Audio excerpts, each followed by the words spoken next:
RMC, 01 TV, François Sorel, De quoi je me mail. Nous voilà de retour, De quoi je me mail, l'actu des nouvelles technologies. Le dimanche matin, vous le savez, à la radio sur RMC, puis en vidéo sur 01tv.com, sur la chaîne YouTube 01 TV. Et peut-être êtes-vous en train de nous regarder tranquillement installé sur votre canapé via la télé sur les box. Merci d'être là en tout cas. Je vais vous faire découvrir maintenant une nouvelle marque de smartphone. Vous connaissiez Xiaomi, vous connaissiez Samsung, vous connaissez Oppo, vous connaissez Realme, on ne va pas tous les citer, bien évidemment, après il y a les ténors, Apple, etc. Eh bien, un nouveau constructeur originaire de Chine arrive ici en France il y a quelques jours à peine, et on va le découvrir ensemble. Il s'agit de Vivo.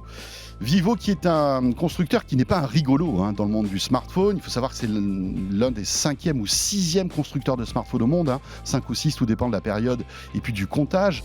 Très bien placé en Chine, il vend énormément aussi de smartphones en Inde. Et donc il arrive en France et Jean-Philippe Ladoux est le vice-président de Vivo France et c'est mon invité aujourd'hui. Bonjour Jean-Philippe Ladoux. Bonjour François. Et merci d'être avec nous. Merci de m'avoir invité. Voilà, fraîchement arrivé en France. Tout à fait, il y a quelques jours. Voilà, enfin pas vous, parce que vous êtes en France depuis très longtemps, mais en tout cas la marque Vivo arrive en France. On va découvrir cette marque. Vous allez nous expliquer un petit peu l'histoire, l'ADN de Vivo et puis aussi les nouveaux smartphones qui arrivent en France. Là, c'est quand même un événement d'avoir une nouvelle marque de smartphone. Mais avant de rentrer dans le détail, Jean-Philippe, pour être un petit peu poil à gratter, il n'y a pas trop de constructeurs de smartphones en ce moment, un peu partout dans le monde et notamment en France. On a l'impression que tous les 6 mois, il y a un nouvel arrivant, un nouvel entrant et souvent un constructeur chinois. Écoutez, c'est vrai qu'il y a eu une vague d'arrivées sur le marché français ces derniers temps. Mais vous savez, chez Vivo, on a tendance à dire « don't be afraid to be late ». Ça veut dire « n'aie pas peur d'arriver un peu après ». Et en l'occurrence, vous l'avez très bien dit dans votre introduction, on est le 5e constructeur de téléphonie dans le monde, avec une très forte présence en Asie. On est par exemple numéro 2 en Chine, sur notre marché domestique, tout à fait. On est numéro 2 en Inde en 2020. On est numéro 1 en Indonésie. On est numéro 2 sur les pays d'Asie du Sud-Est. Donc, gros succès en Asie. Donc, il est temps maintenant pour nous de suivre notre chemin, de vous émanciper et d'attaquer l'Europe. Et l'Europe est notre marché stratégique avec la France comme pays prioritaire. Voilà, juste pour vous donner un ordre d'idée, à la rentrée, Samsung était numéro 1 des vendeurs de smartphones. Après, on a Huawei, Xiaomi, Apple, et vous êtes derrière Apple, Vivo. Tout à fait. C'est quand même incroyable. Tout à fait. Mais juste pour vous expliquer, en fait, c'est qu'on n'est pas encore évidemment connu en Europe. On a lancé il y a quelques jours. Mais par contre, nos innovations sont connues. Si je vous parle par exemple de Pucify intégré dans un smartphone, si je vous parle de lecteur d'empreintes digitales pour pouvoir déverrouiller son smartphone. Lecteur d'empreintes digitales dans l'écran. Dans l'écran, tout à fait. Vous étiez le premier constructeur, je m'en souviens, et on avait découvert ça au Mobile World Congress ou au CES de Las Vegas, je ne me souviens pas, il y a quelques temps de cela. Vous étiez le premier constructeur à intégrer un capteur d'empreintes dans l'écran. Tout à fait. Et qui après a été, on va dire, reproduit chez d'autres constructeurs. Adopté par l'ensemble des constructeurs.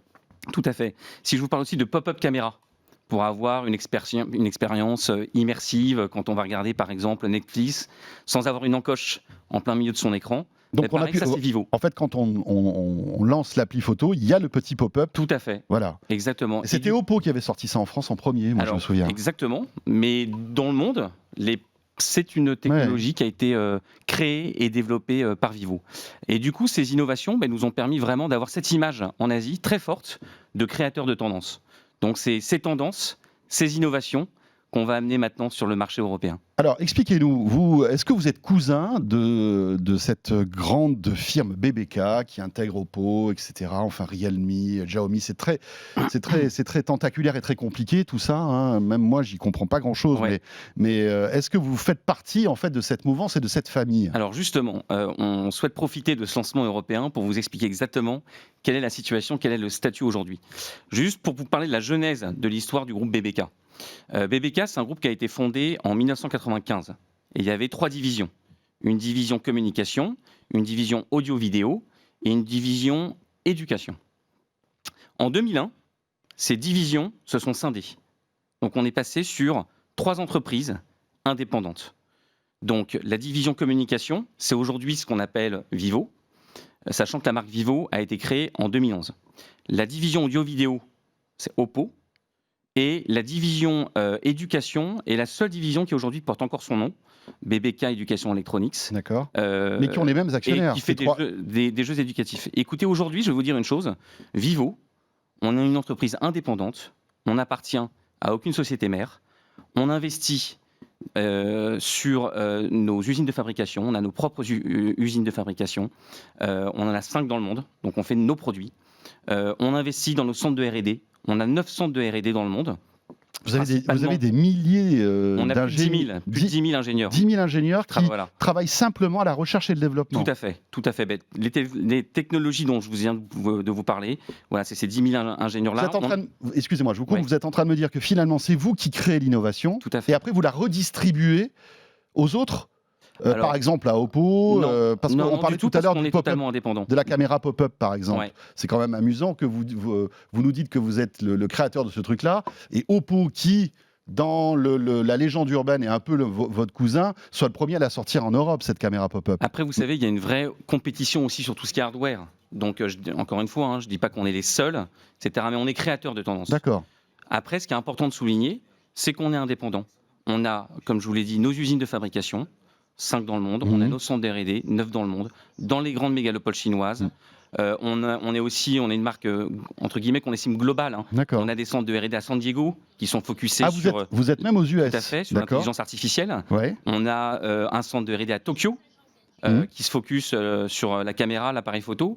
Donc aujourd'hui, voilà, c'est ce qui fait aussi l'ADN de Vivo, ce créateur de tendance pour amener des innovations, mais pas la course à l'innovation, pas l'innovation pour l'innovation, des innovations qui soient utiles. La technologie pour simplifier la vie des gens. D'accord. Or, généralement, on peut noter que parfois, les consommateurs finaux ont tendance à considérer que la technologie complexifie un peu les choses, peut être compliquée à utiliser. Nous, les innovations qu'on apporte, c'est vraiment pour simplifier les usages. Vous arrivez donc en Europe, vous avez un siège social, je crois que c'est à Düsseldorf. Tout à fait. Düsseldorf, oui, voilà, c'est ça. Vous venez d'arriver en France. Absolument. Avec une équipe commerciale. Vous êtes plusieurs dizaines déjà travaillé en France. Comment on attaque en fait le marché français? Je répète encore une fois ce que je disais tout à l'heure, avec malgré tout une concurrence qui est exacerbée. On voit que le marché du smartphone commence vraiment à se stabiliser, voire parfois à certains moments de l'année à baisser. Comment vous positionnez justement et comment charmer maintenant les clients français? Alors, c'est vrai que c'est un challenge d'arriver sur un marché qui est considéré comme saturé, ultra concurrentiel. Après, pour ça, on va rester fidèle à notre philosophie, et c'est cette philosophie que je vais vous expliquer qui a fait le succès de Vivo. Là, on s'est implanté déjà, et notamment en Asie. En Europe, la France est le premier pays où vous arrivez, ou est-ce que vous arrivez massivement? On a lancé simultanément donc en France, en Allemagne, en Italie, en Espagne, en Pologne. Vous arrivez donc d'un coup dans 6 pays européens. Tout à fait. Et le déploiement va continuer à se faire dans les semaines et mois à venir. Donc en effet, déjà on est resté fidèle à notre philosophie qui est d'essayer de faire les choses bien dans le bon sens. Donc pour ça, déjà la première chose, c'est l'innovation. On va porter nos innovations, et il y en aura des nouvelles, je pense qu'on va en parler, sur le marché européen. Une fois qu'on sait, donc ça c'est le grand chapeau de notre stratégie. On peut encore surprendre les consommateurs qui sont presque blasés aujourd'hui. On sait que tous les smartphones ont de très bons appareils photo, ont des très bons écrans, sont compatibles 5G. Aujourd'hui, vous pouvez encore les surprendre, sincèrement? Par exemple, je vais vous parler de l'innovation qu'on va porter là dans le cadre de ce lancement européen. C'est le gimbal. Le gimbal, c'est un stabilisateur. C'est un stabilisateur qui vient du monde du cinéma. On y fixe sa caméra, donc pour les films, etc. Et ça permet d'avoir des images ultra stables. Voilà, ultra stabilisées, bien sûr. Ouais. Et donc là, on apporte une prouesse technologique. C'est nos R&D qui ont travaillé sur ça. Et la prouesse technologique, ça a été de miniaturiser cet appareil qui vient du monde du cinéma dans une épaisseur de 4,5 mm et de l'intégrer au sein de notre smartphone X51 qui sera le flagship et qui va porter haut les couleurs de Vivo dans le cadre de ce lancement européen. Alors, pour que je comprenne bien, le smartphone ressemble à tout autre smartphone, voilà. Après, le design a l'air très sympathique, on aime ou on n'aime pas, mais bon, c'est plutôt réussi. Sauf qu'à l'intérieur, votre caméra, en fait, il y a un gimbal. Tout à fait. Qui fait que la stabilisation est améliorée. Absolument. En fait, ce qui se passe, c'est que c'est comme un gros œil. C'est comme un gros œil qui bouge. Donc, vous avez un capteur qui bouge. Donc, par exemple, si je fais un mouvement sur la droite, le gros œil, ce gimbal, stabilisateur, lui va se déplacer sur la gauche pour compenser le mouvement. D'accord. Et en fait, il y a 3 bénéfices consommateurs à ça. Le premier bénéfice consommateur, c'est quand vous prenez des vidéos. Elles vont être évidemment ultra stables et surtout quand vous bougez, etc. Le deuxième bénéfice consommateur, c'est les photos. Que vous soyez vous-même en mouvement ou que le sujet que vous êtes en train de photographier soit en mouvement, généralement, vous avez remarqué, il peut y avoir des flous quand ça se passe comme ça. Là, le gimbal viendra compenser vos mouvements comme le mouvement de votre sujet. Donc, photo ultra nette. Et vous êtes les premiers à faire ça? Alors, je ne dis pas qu'on est les premiers, en tout cas, c'est nous qui apportons cette innovation en Europe. D'accord. Le point principal aussi, et le troisième bénéfice consommateur, c'est les photos de nuit. Les photos de nuit, quand vous prenez une photo de nuit, il y a un temps d'exposition qui est très long pour capter la lumière. Bien sûr. Et du coup, généralement, vous bougez et ça fait des photos qui sont floues. Ben là encore, le gimbal va venir résoudre cette problématique qui était d'ailleurs un des vrais sujets de frustration des clients. On a interrogé à peu près, avant de se lancer, des milliers de consommateurs, 9000 consommateurs en Europe, 1500 en France.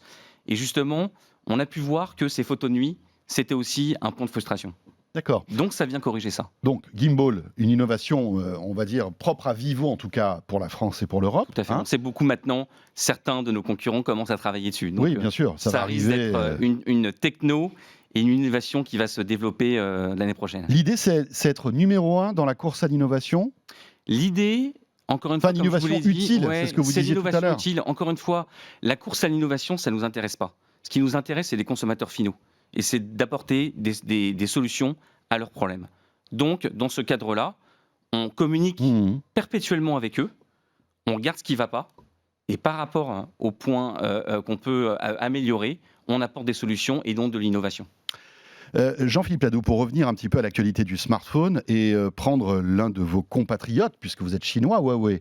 Huawei est dans une situation très compliquée actuellement, avec, on le sait, toutes ces interdictions venues des US. On voit que Huawei est obligé finalement quasiment de se retirer du marché du smartphone en Europe, puisqu'il n'a plus de service Google, il va avoir des problèmes de fourniture de puces, etc. Est-ce que justement vous arrivez à ce moment-là parce qu'il y a cette place de libre que Huawei est en train de laisser ? Non, alors vraiment, absolument pas, si vous voulez. Encore une fois, Vivo, c'est une grande marque. Comme je vous l'ai dit, en Asie, on a déjà bien travaillé. Et comme toute marque, on poursuit notre développement. Oui, c'était un lancement qui était prévu, en fait. C'est un lancement qui était prévu. Vous imaginez bien qu'on ne lance pas comme ça. Ça fait des mois et des mois qu'on est dessus. Ça fait 1 an et demi que Huawei est dans la panade, en fait. Ouais, alors après, vous savez, les choses peuvent tellement bouger, etc. Nous, on ne fait pas de politique. Enfin, je ne suis pas là pour commenter, vous voyez, des sujets qui sont politiques. Nous, on est là pour, encore une fois, faire de Vivo un succès sur le marché européen, avec tous les atouts qu'on a. Et par rapport à l'Europe, par exemple, dont je vous ai parlé d'innovation, mais ensuite, quand vous me demandez, voilà, qu'est-ce qui va faire que vous pouvez réussir en Europe, que vous allez réussir ? Au-delà de l'innovation, qui est évidemment notre ADN principal, il y a beaucoup d'éléments qu'on a mis en place. L'approche pragmatique, dont je vous l'ai dit, ces milliers de consommateurs qu'on a interrogés sur la technologie, qu'est-ce qu'ils attendent de la technologie ? Mais typiquement, oui pour la technologie, mais comme je vous l'ai dit, qui simplifie la vie. Donc ça veut dire quoi ? Si on se parle d'interface, par exemple, c'est une interface qui soit facile à appréhender, qui soit intuitive. Ils veulent des technologies sûres, fiables, faciles à utiliser, pour être clair. Donc vous avez travaillé l'interface d'Android, parce qu'évidemment vos smartphones sont sous Android. On a adapté nos produits au marché européen, au goût des consommateurs européens. On a adapté nos produits et du coup on arrive avec une expérience Vivo Android qui sera basée sur Android Stock. Donc ça veut dire Android Stock qui est vraiment plébiscité, on va dire. Qui est plébiscité par les consommateurs finaux. D'accord. Et du coup c'est du pur Android exactement. Et du coup c'est une interface qui est élégante, qui est épurée et qui est très intuitive. On aura la possibilité du coup d'offrir l'ensemble des applications et des services Google aux consommateurs finaux. Alors voilà, c'est la question que j'allais vous poser. Pas d'interdiction de la part du gouvernement américain. Vous vivez votre vie et vous avez tous les services. Smartphone. Voilà. On arrive en Europe avec Google. C'est un gros partenaire pour nous. On a justement en plus adapté, comme je vous l'ai dit, notre interface avec de l'Android Stock. Donc, on mise à fond sur Google, sur les applications Google, sur les services Google qui sont plébiscités, encore une fois, par les consommateurs finaux. Vous vous positionnez comme étant un constructeur haut de gamme, de smartphones haut de gamme. Tout à fait. On peut faire comment dirais-je, vous jouez dans la cour des Samsung, des Galaxy S, enfin toute cette gamme-là, c'est-à-dire que vous voulez vraiment prendre des parts de marché aux constructeurs qui font des smartphones haut de gamme aujourd'hui? Nous, aujourd'hui, ce qu'on veut, c'est encore une fois, on arrive en toute humilité, hein. Voilà, on est sur un marché, on doit faire nos preuves. Mmh. Donc, c'est l'excellence opérationnelle. L'excellence opérationnelle, on a la chance, dans le cadre de ce lancement, d'avoir de nombreux partenaires de lancement qui nous suivent. Donc, on a déjà, hein, d'ailleurs, bénéficié d'une forte visibilité et ça va continuer, ça va s'accentuer. Des partenaires, vous voulez dire des partenaires commerciaux? Des partenaires c'est ça? commerciaux, donc je pense à Fnac, Darty, Boulanger. Donc si on parle de toutes ces grandes spécialistes. enseignes distribuent vos produits? Tout à fait. On a Fnac, Darty, Boulanger côté spécialiste.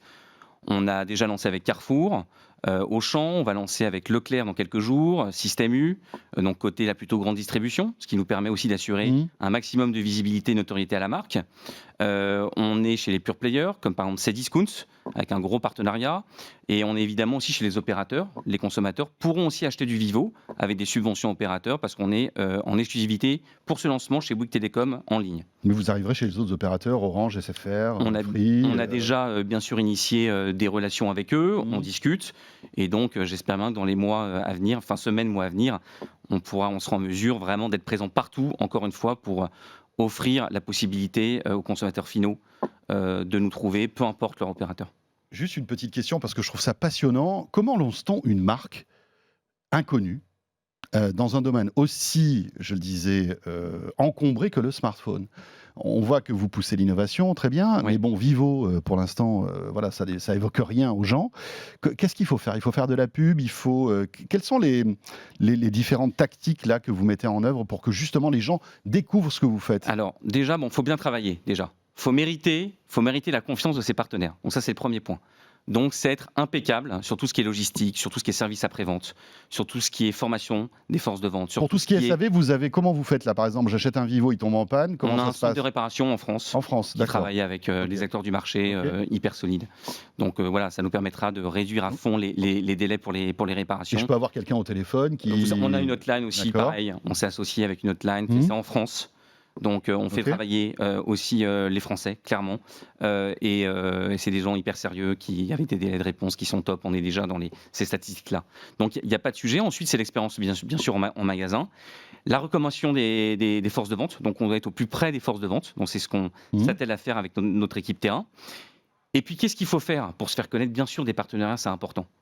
Et donc par rapport à ça, eh bien, on souhaite, et d'ailleurs on a signé avec un partenariat hyper intéressant avec l'UEFA sur l'Euro de foot. Donc on est le smartphone officiel de l'Euro de foot. C'est hyper important parce que c'est des événements qui sont fédérateurs, qui sont vraiment générateurs d'émotions positives, et donc on va pouvoir aussi vibrer avec nos clients à l'Euro de foot 2020. On est aussi le smartphone officiel de l'Euro de foot en 2024. Donc l'Euro de foot 2020, il se joue l'été prochain, bien sûr. Et on est aussi partenaire de la Coupe du Monde. Donc globalement, tous les événements les plus populaires sur les prochaines années, ça sera associé avec Vivo Smartphone. Ce sont des événements en plus mondiaux, hein, donc est-ce qu'on peut imaginer... mondiaux, tout à fait. Voilà, c'est ça. L'Euro, donc c'est un grand rendez-vous. J'imagine que donc là vous mettez le paquet pour que les gens. On va dire que le début de l'histoire de Vivo, ce sera à l'occasion de l'Euro 2020, à votre avis? Que le grand public découvrira votre marque? Alors, l'idée, c'est on y va step by step. C'est vrai que sur cette fin d'année, par rapport à notre ADN, et puis par rapport aussi à ce qu'on peut faire dans ce contexte qui est compliqué, l'idée, bien sûr, c'est avant tout d'avoir la légitimité des amoureux de la tech, des amoureux de l'innovation. Ensuite, comme je vous l'ai dit, on va être présent partout. Donc, on a déjà... mais ça va s'accentuer une grosse visibilité dans les catalogues de la grande distribution sur la fin d'année, avec des Fnac, Darty, Boulanger, une forte présence aussi sur la recommandation des technos, de l'innovation, de l'expérience en magasin. Donc du coup, ça, c'est des choses qu'on fait et qui vont nous permettre petit à petit d'accroître la notoriété. Ensuite, on y va step by step. Hein. Encore une fois, en toute humilité, on n'a pas l'ambition, là, d'ici les 2 mois, de dire ça y est, on est numéro 1. Non, c'est montrer qu'on sait travailler. Et bien sûr, l'Euro sera aussi une grande accélérateur, on va dire. Et un accélérateur, bien sûr, de notoriété. D'ici là, on peut être... on est très digital, hein, on est une marque jeune. Encore une fois, Vivo, ça a 9 ans, hein, la marque en tant que telle. Donc, on est très digital. Donc, évidemment, sur les réseaux sociaux, fédérer une communauté autour de notre marque, des amoureux de la tech, de l'innovation, etc., c'est bien sûr quelque chose d'important. Et l'euro, bien sûr, Oui, sera le grand moment. le fort accélérateur, comme vous dites. Vous parlez beaucoup d'innovation. Quand on regarde un petit peu ce que font vos petits camarades, on voit que Samsung, qui est, on va dire, la locomotive de l'innovation depuis de nombreuses années, on le sait, mise beaucoup sur les smartphones pliables, par exemple, avec de grands écrans pliables. Est-ce que vous avez ça, vous, en rayon? Est-ce que ça fait partie d'une des stratégies de cette innovation dont vous parlez? Aujourd'hui, on n'est pas encore, à se dire qu'on va commercialiser un smartphone pliable. On est encore une fois plus sur des. On n'a pas encore, si Mais vous voulez, c'est chez dans, Vivo. c'est dans les tiroirs? Ouais, enfin, c'est dans les tiroirs, pas pour le. Enfin, j'ai pas de visibilité pour être très clair sur ce sujet-là, en tout cas pour 2021. Le jour où on jugera clairement que c'est une attente forte des consommateurs, et bien sûr qu'on est prêt, nous aussi, à commercialiser à grande échelle, je pense Oui, qu'on bien ira. sûr. À présent, c'est quand même très niche, donc bien sûr, on est là pour porter l'innovation. Mais si vous voulez, nous, là, on est plus en train de travailler sur des innovations, par exemple, qui sont vraiment utiles à tout le monde, là. Je pense, par exemple, à la charge filaire 120 watts. La charge filaire 120 watts, en bénéfice conso, c'est juste génial. Vous pouvez recharger votre téléphone en 15 minutes. Je pense aussi... 15 minutes, je recharge mon téléphone à 100%. 15 C'est ça minutes sur la charge filaire 120 watts, 100%. Ouais. D'accord. Par exemple, on travaille aussi sur la charge sans fil 60 watts. On travaille sur le zoom continu. Vous savez, quand vous passez là d'un zoom x2 à un zoom x5, vous êtes obligé de changer de capteur. Là, le zoom continu, on a une expérience photo comme sur un vrai appareil photo avec un. Quand vous dites que vous y travaillez, c'est que c'est pas encore arrivé dans les smartphones, mais c'est quelque chose qui va arriver dans les semaines ou les mois qui viennent. Alors ça, on s'est présenté aussi. Vous savez qu'on a ce qu'on appelle un Apex, qui est un concept phone qu'on présente chaque année. Oui, qui est un peu la vitrine technologique de ce que vous faites. Technologique de notre savoir-faire, de tout ce qu'on sait faire de mieux. Et ensuite, quand on juge que ces technos sont prêtes, eh bien, on les décline sur nos gammes pour tout le monde. Les objets connectés, parce que souvent on voit que la stratégie d'un constructeur de smartphone, c'est d'avoir évidemment des smartphones, mais aussi des objets connectés, alors des accessoires audio, des caméras, enfin plein de choses comme ça. Quelle est la stratégie de Vivo dans ce domaine? Bien sûr, à terme, on a comme ambition de proposer un écosystème global aux consommateurs finaux européens, bien sûr. Là, pour le lancement, on est très pragmatique, encore une fois. L'idée, c'est de gagner la légitimité sur les smartphones et ensuite de proposer un écosystème avec un écosystème. Et par exemple, là, on va rester sur le True Wireless, par exemple. C'est important. Dans le cadre du X51, là, on offre justement un package, un bundle, ce qu'on appelle bundle, avec le X51 et le True Wireless offert d'une valeur de 129 €. Voilà, c'est des choses qu'on fait. On arrive bien sûr avec des accessoires, tout ce qui est cover and co, la basique. Ça, c'est aussi hyper important pour les consommateurs finaux. Et step by step, bien sûr, on va étendre l'idée à terme. On verra suivant la maturité. En Chine, par exemple, Vivo a toute une panoplie d'objets connectés. Tout à fait. On a déjà communiqué sur des montres, etc. Qu'est-ce que fait Vivo en Chine aussi, à part les smartphones? Vous faites des télés aussi? Enfin, c'est quoi? Ça va jusqu'où? Alors vraiment, on est une marque de smartphone. Donc si on se projette à 5 ans, on a vocation aussi à se lancer dans l'écosystème global de l'électronique grand public. Aujourd'hui, vraiment, et c'est ce qu'on essaie de plutôt très bien faire, vu les succès qu'on a rencontrés et les 370 millions d'utilisateurs qui aujourd'hui aiment Vivo, c'est vraiment le smartphone et l'écosystème. Un mot sur le téléphone que vous sortez là, en France. Donc c'est celui qu'on voit derrière nous, je pense, avec donc pas mal d'innovations. Qu'est-ce que vous pourriez dire à tous ceux qui nous écoutent et qui sont intéressés par ce nouveau smartphone? Qu'est-ce qu'il a de particulier? Ce smartphone, on en a parlé, il intègre le gimbal, le stabilisateur. Donc ce que je peux leur dire, c'est que pour toute personne qui aujourd'hui a des problématiques sur ses photos de nuit, qui veut ce qui se fait de mieux en termes de stabilisation. Voilà. Le téléphone, c'est fait pour lui. Gimbal, supercharge, 5G. D'accord. 5G. 5G, ultra fin, moins de 8 mm. Un super design, super dos, anti-trace de doigts, c'est en verre. Par contre, anti-trace de doigts, anti-scratch. Donc vraiment un téléphone hyper premium, magnifique. Qui est vendu combien? 799 €. D'accord.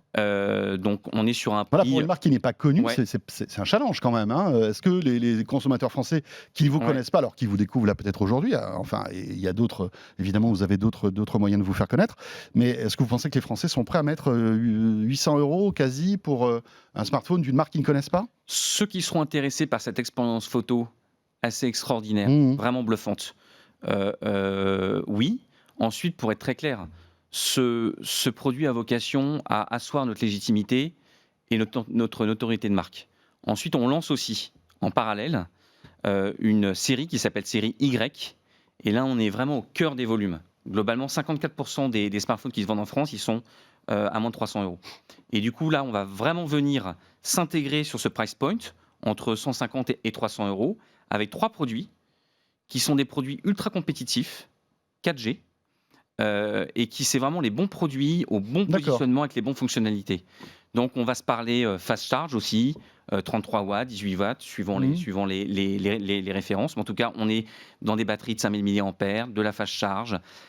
Le top, vraiment, par rapport à ces prix-là, dans le top de ce qu'on peut attendre. Voilà, l'objectif, c'est que vous soyez dans le top du meilleur rapport qualité-prix. Exactement. C'est ça. Exactement. Voilà. Le rapport qualité-prix, et ça, c'est important, en effet, pour une marque qui arrive, aussi au-delà de l'innovation, etc., de pouvoir dire avec Vivo, vous avez un super rapport qualité-prix et surtout des produits qui répondent aujourd'hui aux besoins des consommateurs finaux qu'on a interrogés. D'accord. Voilà, Vivo, une nouvelle marque qui arrive donc en France et en Europe, un nouveau chemin. En tout cas, merci. Merci beaucoup Jean-Philippe Ladoux de nous avoir fait découvrir cette marque. Et on vous souhaite bon vent dans cette guerre du smartphone. Vivo donc, pour terminer ce De quoi je me mêle. Merci d'avoir été avec nous comme chaque week-end. On se retrouve bien sûr la semaine prochaine à la fois à la radio, le dimanche sur RMC, puis évidemment sur 01 TV. Portez-vous bien, soyez prudents et à la semaine prochaine. De quoi je me mêle sur RMC et 01 TV.